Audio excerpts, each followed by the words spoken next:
Now that EU4 is out of its development cycle and EU5 is well on its way, you guys know I've been getting into a lot more EU4 mods as of late. A few in particular, maybe a little bit more than others, but I love taking a look at mods and also new updates for some of the older mods, because it's these talented people who decide to donate their time to continue creating new content for the game, even several months and several years into the future after the game has stopped receiving official updates. So what we have today is a relatively new mod that came out back in May called Ortus Gentium. Its purpose is to be not quite a total conversion, but a general vanilla plus feeling overhaul mod. The mod wants to kind of feel sort of like Anbenar, where you have a whole bunch of new stuff to play with, but it's not like a radically different game, so you're not playing Mayo and taxes. Instead, Ortus Gentium gives us a whole bunch of new missions, new government types, new events, also revamps a lot of the provinces, so you can see immediately France is looking kind of different. Over here, Hungary, obviously very different looking. And despite appearances, it's actually not old history. In fact, it's designed to be more historically accurate, or at least that's what they state in the mod itself. So we have two situations. You can either play in France as either France, Burgundy, or Provence. They have some mission trees and some new stuff. Or if you want to play in Austria, you can play Styria, Austria, Tirol, or Scilly. There is actually a fifth country that has a mission tree, Vorlande, which I think spawns in over here when you play Tirol, which is actually the country we're going to play today. We do have a little bit more of a narrative focus, giving us more background on our situation. We currently have the three main branches of the Habsburg line, all nominally under Friedrich III of Styria. He is, of course, Emperor of the Germans and also in control of this personal union. Friedrich actually holds the regencies of both Austria and Tirol, despite the fact that the heir to Tirol is actually of legal age and should be in charge. Meanwhile, Albrecht VI currently claims much of further Austria. That would be this stuff over here. And so that's where we're going to see Vorarlberg perhaps rise up into trying to establish themselves as an independent country. This is very much a situation of familial infighting in the Habsburg family. We have this little blurb about each of the Habsburg realms and what each of them can do. It seems our goal as Tirol is to cast off the authority of Friedrich III, halt the schemes of Albrecht VI, and find our way to reuniting the Habsburg estates whilst the nobility prepares to overthrow us if we upset them. So we do have our own mission tree here until, of course, we form Austria and get a different tree. Firstly, we have to lower the autonomy in Sundgau and Breisgau, which won't be possible until, of course, we are done this war. We currently have the Old Zurich War. I couldn't tell you what the context behind that is, but we do have to, I guess, beat up some part of the Swiss Confederation. Much easier said than done, because Berne, of course, has quite a few troops, and we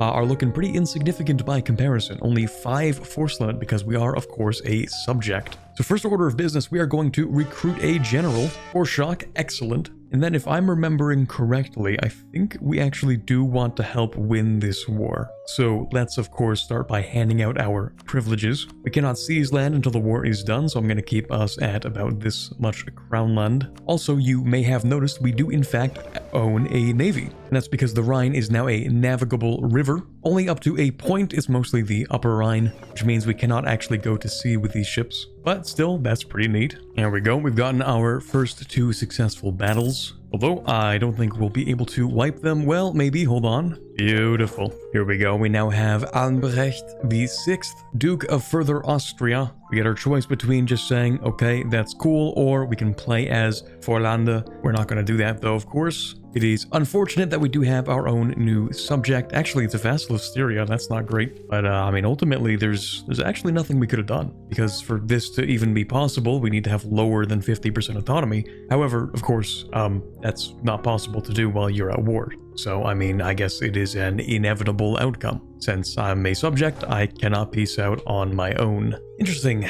Stalemate is not what I expected in this war, considering, you know, just how heavily we were winning it, but that's cool, I suppose. Zurich, of course, did actually gain 2 provinces, so I suppose that has to do with some kind of event. For us now, we can actually take land back, and I think what I'm going to do is actually just sell some titles and then take that land back. I think we're going to need that money. I'm going to go ahead and pick up a discipline advisor. We do also need to focus on military power. Oh, okay, we actually have a new countess, that's cool. And now that we're done with this, we can go ahead and kick off our, I assume, rebellion against Austria. Not every event has a description, so we're not quite sure, but it does give us the Tyrolean Noble Revolt, which does seem to actually put us to war. Okay, so we declare war on Styria with independence. We get force limit and manpower buffs. We have a new ruler. Okay, I actually did not pay too much attention to who I would be fighting. This is not ideal. I did not get any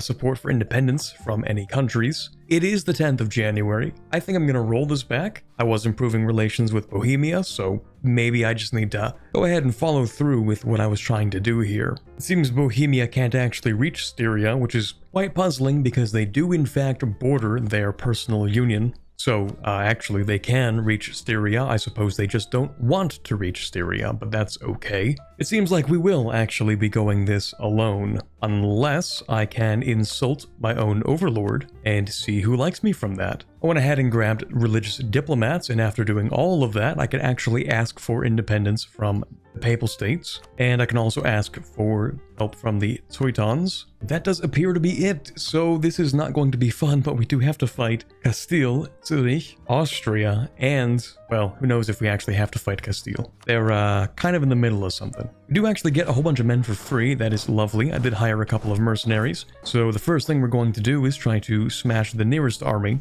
We're in a bit of a precarious situation, so we're going to actually peace out with Zurich. Weirdly enough, I'm not actually allowed to break their alliance, and I don't remember what game rule does that, but anyway, we're going to ask for war reps and a little bit of money. See you later. Hopefully that flags us, but it might not. Okay, sometimes it doesn't do that. Kinda sucks. Sometimes there really isn't much you can do. We're making good progress, but we do have to fight Castile a little bit. It's actually even worse because they did just get the Iberian wedding, but they still have Tech 3, so stack wipes are very doable. Then I can take actual money in war reps. I'll get my 2 provinces. The Papal States want this, and I'll give it to them in case they, I don't know, give me a couple favors or something. And then, of course, we do annul that alliance with Castile. Okay, Albrecht is going to revolt, despite the fact that we did just kind of fight that war, and I'm now no longer allowed to walk into that territory.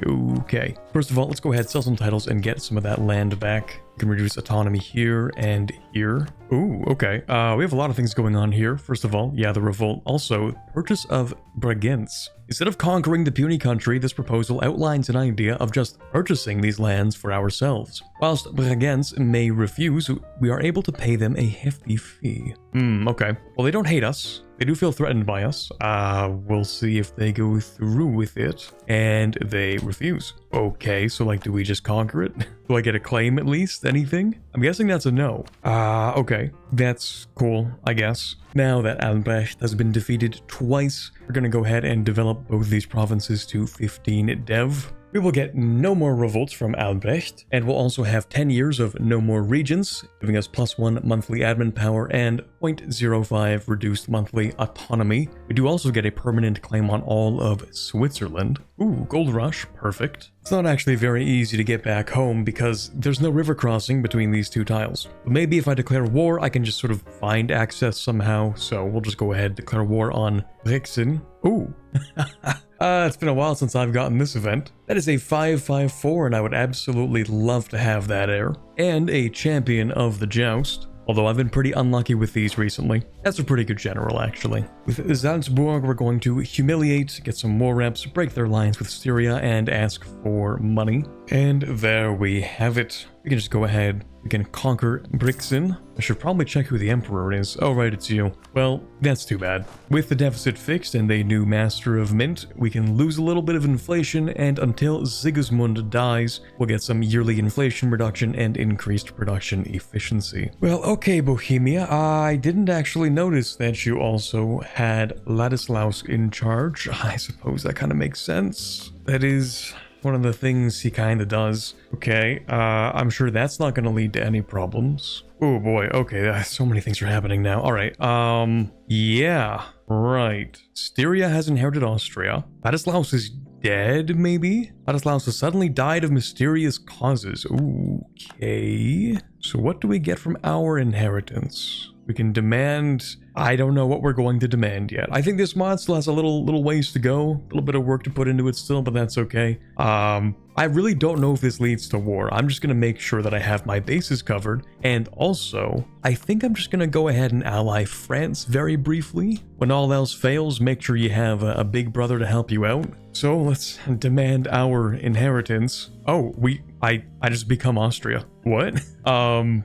Sure. Okay, yeah, no, that works. That's cool. That's cool. All according to plan, of course. With the untimely death of Ladislaus Posthumus, we have benefited immensely with the addition of Upper Austria to our list of titles. Habsburg reunification under our dominion is within our grasp. Occupying Vienna in a war with Styria will automatically cede Austria proper to us. Now, of course, we've already done that, but we also get 15 years of minus 5% power cost, which is quite nice, and 0.5 yearly prestige. Then, of course, we do own Vienna, so we unlock a decision to move our court to Vienna early and gain extra development there. Okay. Styria can no longer inherit us if we die with no heir. Austria gains a restoration of Union CB on Styria. Okay. Things are getting interesting. All right. So we do have another 10 years to wait before we can actually use that CB, but it does last for the entire game. Ooh, stability. That's lovely. I'll go ahead and bump it up by 1. And there we go. We do actually have our decision to move the court to Vienna for 100 admin power. Quite nice, since that development is worth about 300 points. Now, of course, we do want to take Bregenz. If we do, we get a free territorial core on Bregenz, and also a core on our subject Trent, but they are allied to our ally Bohemia. So to fix that, we're going to go to war with Gorizia. We're going to call in Bohemia into this war,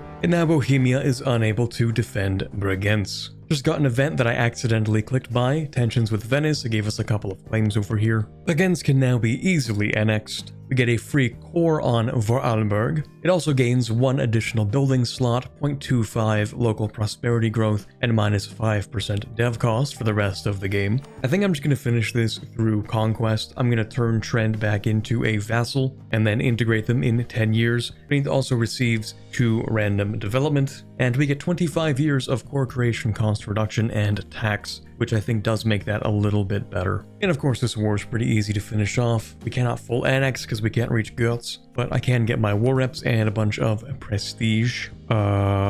Okay. I have no idea what just happened, but thank you. Something about the assassination of somebody, and then I own Transylvania now.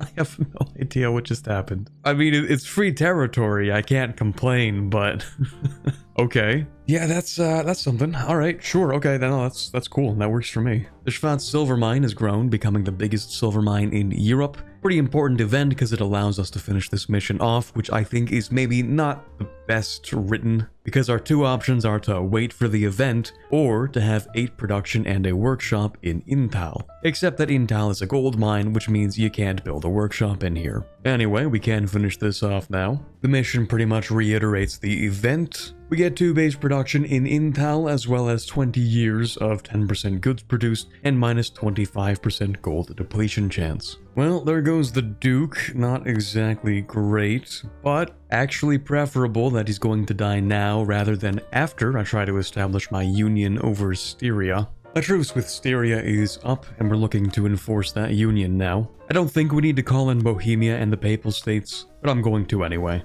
Really not much to show, just an absolute stomp as you would expect. Just piecing out a few countries, like I think I might actually just annex Switzerland. So we'll break their 1 alliance and then we'll come back in a few years. And then Styria, of course, we're gonna grab that union. Now someone else is the Holy Roman Emperor because people do not like me enough, and Styria was the previous emperor. I guess I do also have a regency, so people just kind of can't vote for me. That's kind of true. At this point, I actually do want the Renaissance, so I'm gonna take out a few loans. Now that the truce with Zurich is up, we're gonna go ahead and grab all of Switzerland, well, most of it, referring to the state, of course. We'll grab Justified Wars because, of course, we are in the HRE. Oh, that's weird. Our alliance with Bohemia just ended for seemingly no reason. Unless they just lost a war. Oh, they might have actually. I think they were forced to break it. Yeah, okay. That's a shame. Well, you know, they do have a Habsburg as heir to the throne, so maybe it's not the end of the world. Anyway, I decided to make friends with the Swabians to finish this one off. Much better than trying to conquer several Swabian territories because we simply don't have enough aggressive expansion to do that. So we get 20 mutual trust and 10 favors with every friendly Swabian country,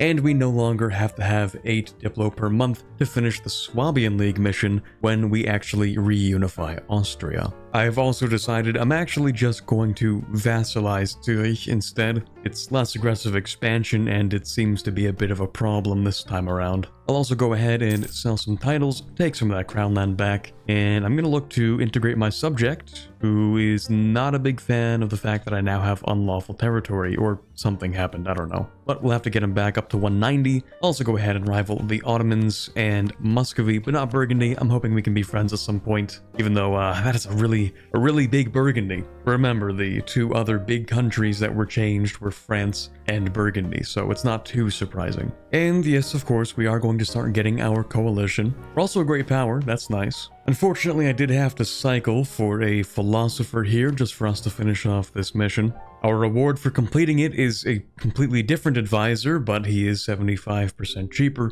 and our ruler is now a patron of the arts. Now, we're finally going to integrate Trent. The other subjects aren't going to like that very much, but that's fine. I'm not willing to, throw on the privilege just for one province that I already have a core on. I think I also forgot to mention I picked up diplomatic ideas, not because it's the most optimal, but because I'm playing Austria and it feels proper. Espionage probably would have been the better first pick. I'm tired of needing military access to cross through my own territory, so we're going to invade Scilly. We'll hand the capital over to Styria, and I'll take this myself. Now that Edental is prosperous, we can finish this mission as well, giving us another admin advisor, 75% cheaper, skill level 3, and 25 years of 10% national tax increase and minus 50% gold depletion chance. So for the next 20 or so years, we have a really small chance of gold being depleted. So it might not even be a bad idea to actually start bumping up this gold mine. Now, we have the Burgundian succession. I'm not entirely sure what's going to happen with this. Burgundy is at war with England, and France is saying, we're going to seize Burgundy.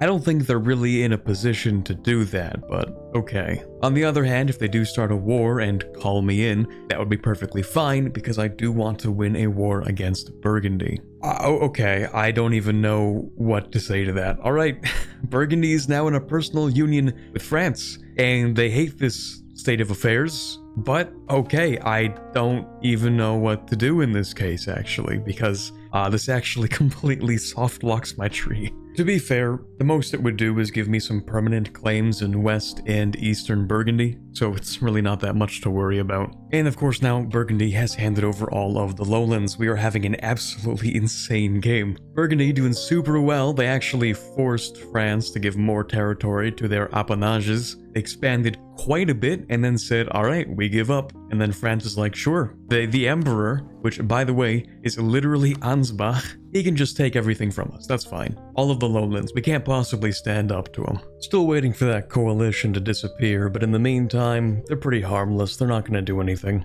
So we're going to go to war with Venice for 3 provinces here. There we go, coalition is completely dissolved, that's perfect. I'll just take these 3 provinces for now, as well as money and war reps, of course. Don't want too much aggressive expansion, we're just looking to take maybe 1 trade center and link up the country here. But that should do it.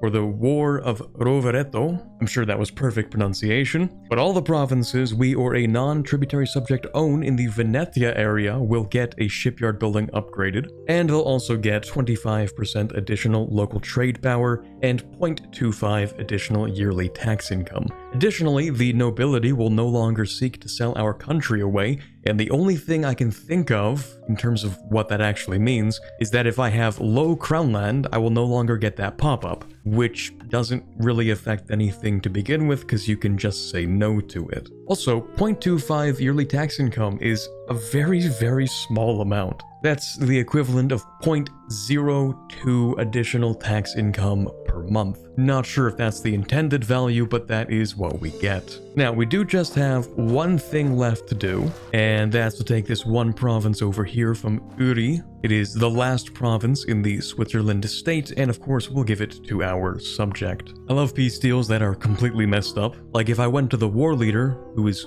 Uri, then I actually could not take the one province. But if I go to his overlord and ask for that one province, they have no problem with it. So I guess that's what we're doing. Now that'll allow us to complete this mission, since we've done it by conquest instead of succeeding in the old Zurich War, which we kind of won anyway. We get an event reclaiming the lost clay, or maybe we don't get the event and maybe my subject does instead. I have no idea. I probably wasn't supposed to vassalize Zurich. But anyway, that leaves us with the final mission we can actually complete, because Burgundy is still in their union with France. For decades, the lands of House Habsburg have been divided amongst various cadet lines, started by the Treaty of Neuburg in 1379. However, finally, with our inevitable acquisition of Styria, the lands of Habsburg have been united under one banner once more. It is time to restore the Österreich and proclaim the Archduchy of Austria. Styria is our subject and has less than 30% liberty desire, so we will instantly integrate them,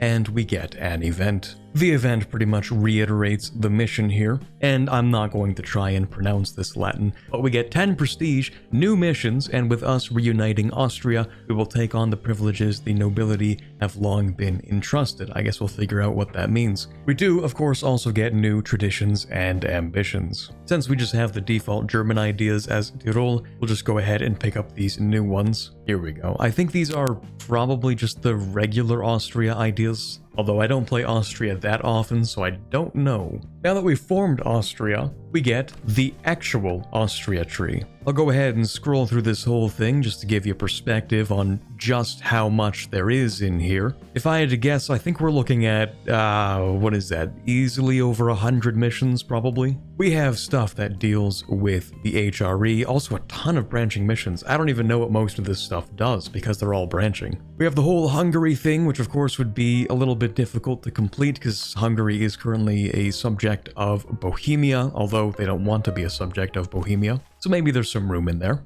We do need to become the Holy Roman Emperor or be friends with the current emperor. We'll see. We have stuff for Celje, stuff for Gorizia over here, stuff for fighting the Ottomans, entering into the Balkans. We have the throne of Iberia, stuff to do with Burgundy, although of course that's going to be a tough one because they are a subject of France. More stuff for the Balkans, stuff for Italy as well. We have some Pope stuff, some Bohemia stuff, even all the way up into, is that conquering the Baltic? It is indeed conquering parts of the Baltic. Okay. Navy stuff, Mediterranean stuff. Can't forget the whole development tree, and then we have religion at the bottom as well. But I just wanted to show this mod off to you guys because I think it's a little niche still at the moment, as in it's not super developed. We have, what, 4 different countries that have some really solid content, and a couple others here and there. But I'll leave you guys to explore the proper Austria tree yourselves, and that's where we're going to end things for today.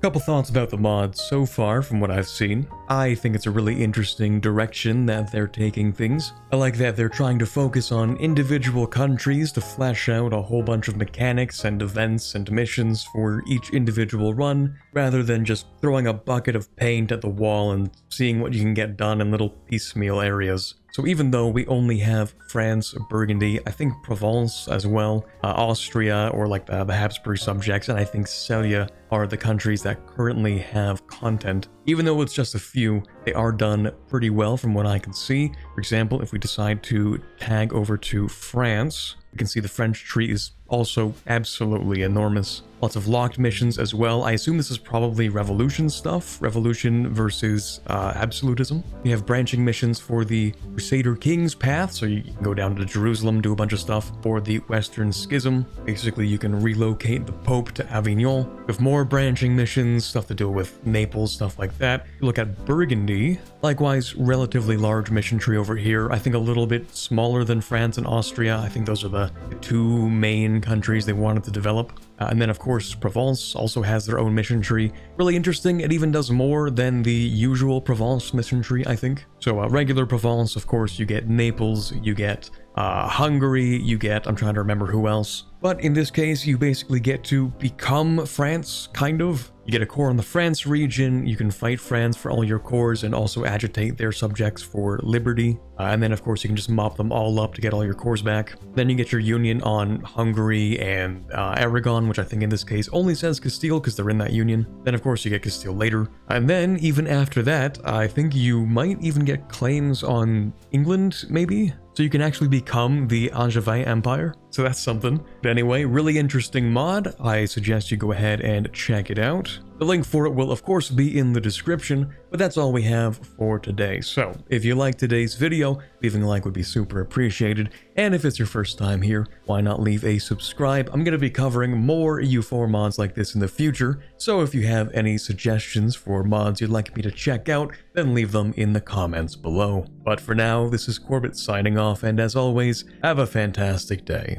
I'd like to give a big thank you to all of the patrons for this month. Everyone who donates gets early access to videos for as low as $1 a month, so I'd like to give a special thank you to those who decide to donate more than that. So thank you Erica, Baby Cal, Born to Dunk, Gallo4, Lickebecker, Mikhail Sample, Nick Steffel, Princess Rhea, Q-Brute, AG Forero, Ben Mottram, Quiet Guy, Rosset, Torvalve, Ambient Cyan, Elysia Tatz, James Levy, Luke78776, Stalin DLRP, and Robert.